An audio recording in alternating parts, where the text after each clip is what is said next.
Okay, quick little rundown of things that I've had to do to this 2017 YFZ 50. All right.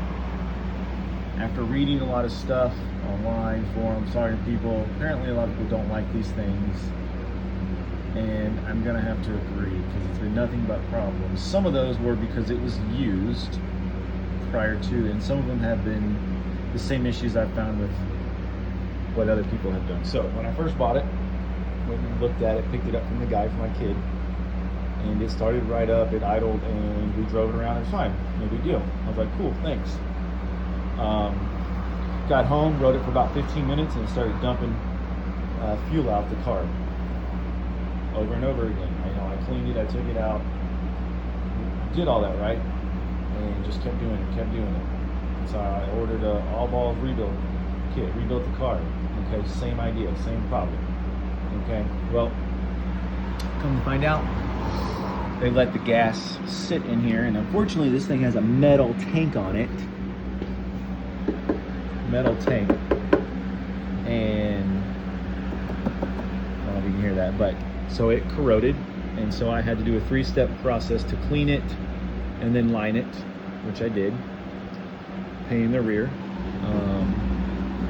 But got that handled, and since I did that a while ago, it's been fine, at least that portion, right? So that was the first step between the carb rebuild and the tank, right? And ever since then, it's never just idled and ran 100% properly, which is something that I've heard and read on forums and just through other people and experiences. And so I've been dealing with that ever since, several months. Always runs, it's just one of those things. So here's a wrap up of things that I've done to this thing. Sorry for the loud noise. I'm working with what I got right now.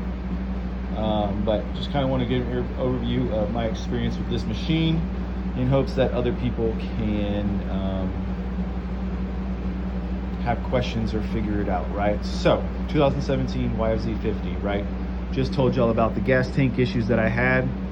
It was very evident that that was the problem, because when I looked in there and I drained the gas, it was just flaking out stuff. So had to line that. I actually had to order a brand new petcock because that one was junk, corroded. And I couldn't find an aftermarket one, so I had to buy a $150 OEM one, paint in the rear, right? And so once I did that, I changed the oil, the transmission oil, all that stuff while I was going through that process. I had to buy a new collar, that's what they call it, for the steering stem because it was a little loose. So I bought that new little collar. Easy fix, you gotta do that on a lot of quads, right? Since then, after that, it ran pretty good. And then I had some electrical issues. And because of racing, we race, nothing crazy, but I had to replace the safety kill switch because that was having issues, and I needed to work so he can race, right? And so I replaced that because then it was having a problem starting. I don't know why. So replace that, just the end portion where it connects right here. So I just had to buy this, right? Got that hooked up. So now it works just fine. So I redid that. What else have I done? Just to kind of help you guys out. If y'all have any questions, I'm thinking. Brakes, I haven't messed with the brakes yet. They seem to work just fine. No faster than this thing goes, whatever, I did replace the chain. Just bought an eBay one, right? Because the other one was pretty stretched and kind of junk.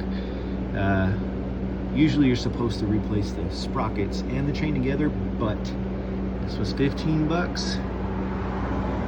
Non-OEM, totally works fine.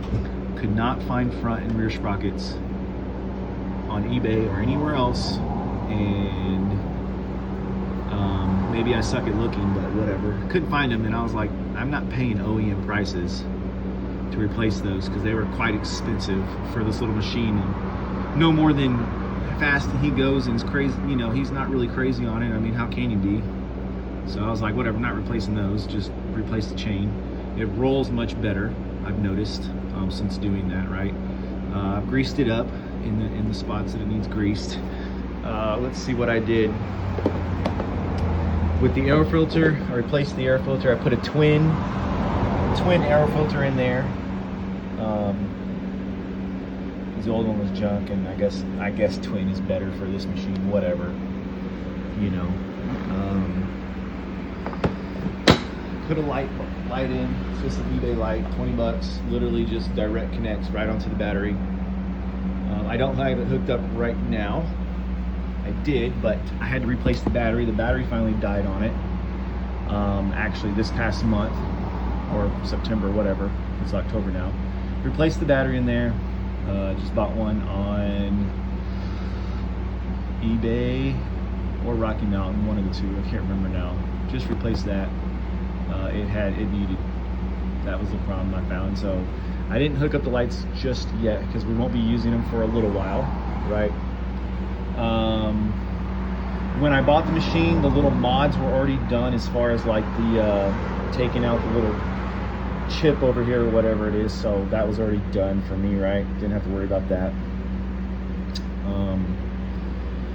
Today actually I just deleted the safety switch where you have to hold this in to start it.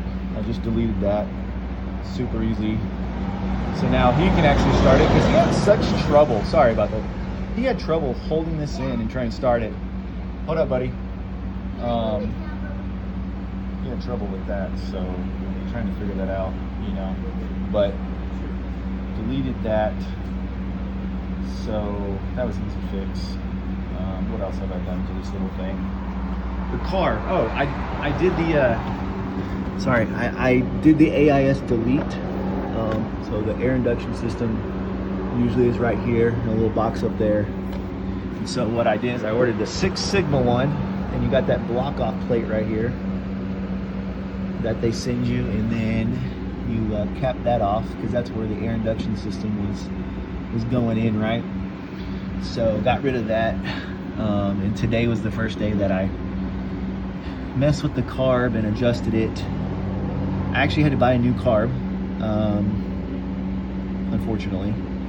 The old one, what happened to it is the pilot jet that I got from 6 Sigma, the very tip of it broke off in the carb. And I've fished out jets before, but this one was literally the very tip of it in the smallest part of the hole, and I couldn't get it out. And you know, one can make an argument that, hey, that's my fault. Well, probably, yeah. I over tightened it. I don't know. I've played with this carb. I've played with many other carbs in my life, and I've never done that myself. I've had carbs where that had happened already once I started playing with them, but I don't know. I don't know if I did it. I don't know if the carb that came in that kit was not as great quality, as in like the strength of it, whatever it's made out of. I mean, it's not the exact same color as far as like the coloring goes on it. So who knows? But I had to buy a new carb, and here's how I've got it tuned with the AIS delete and the twin air filter. Those are the only mods I've done that would require tuning on the carb that I'm aware of. So I have it 65 main, which is the next size up from stock. Stock pilot jet and stock needle setting.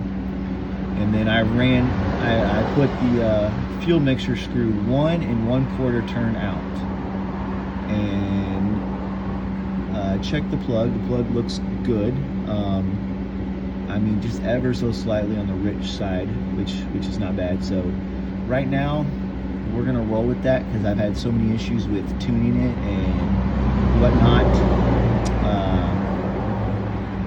So yeah, we'll see. Oh, I forgot what I had to do. I actually had to buy a new airbox because it was corroded, and not corroded, but like just dry rotted from here pretty much all the way down. When I bought it, you know, didn't see that. So this thing was a project when I bought it, of sorts. Unfortunately, unforeseen things that, you know, just didn't see or didn't check, or, you know, couldn't tell necessarily. So not very happy with that on my part, but hey, you know, it is what it is. It happens. So once I actually took care of those little issues after buying it, the tank and the airbox, whatever, you know, that should have solved most of the issues, right? But I've just learned that this thing they just don't want to run great. And I've heard a lot of people complain about them in the forums, and even in person, I've had a few people that bought them for their kids that I've met at the races, and they're like, yeah, if I ever find me a cheap Kawasaki or Suzuki, I'm going to sell this YFZ and just go buy another one of those. And I'm like, oh, okay, good to know. So yeah, those are the things I've done. So, or have had to do. And as of now, it runs. Today was the first day I tested it after tuning the car with removing AIS, and it's the best it's ever done. Actually, it's the best it's ever idled. So we'll see how it runs overall. But if you have any questions on this thing, I feel like I've damn near taken the whole thing apart, minus the motor, since I've owned it. So, you know, got any questions, thoughts, or concerns about it, drop a comment down below.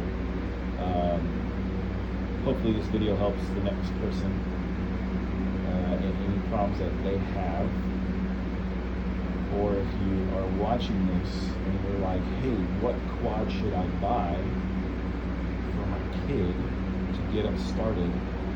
Don't buy a YFZ. Okay? Just because I'm not kidding. Like, there's been enough complaints and enough people that I think these fit outside of the norm of what you'll hear people complain about. Like, there's always going to be people that complain about a quad or a dirt bike or whatever, that they don't like it. But I think the percentage of people that I've come across is a lot higher on this. So I just wouldn't. And so I'm hoping that I got it tuned and running properly, because it's much time and money that I've spent on this thing. Homeboy's gonna have to ride it until he's ready to move up. So anywho, those are the things that I've done. If you want me to shoot a particular video about something I've done up close, obviously I've already done it, but if you want, say, hey, drop a comment like, hey, what did you do to delete this, or hey, what did you do to you know, the chain or whatever. I'll try my best to shoot a video, obviously without me going back and doing it, but kind of in what areas you need to work with. So enjoy.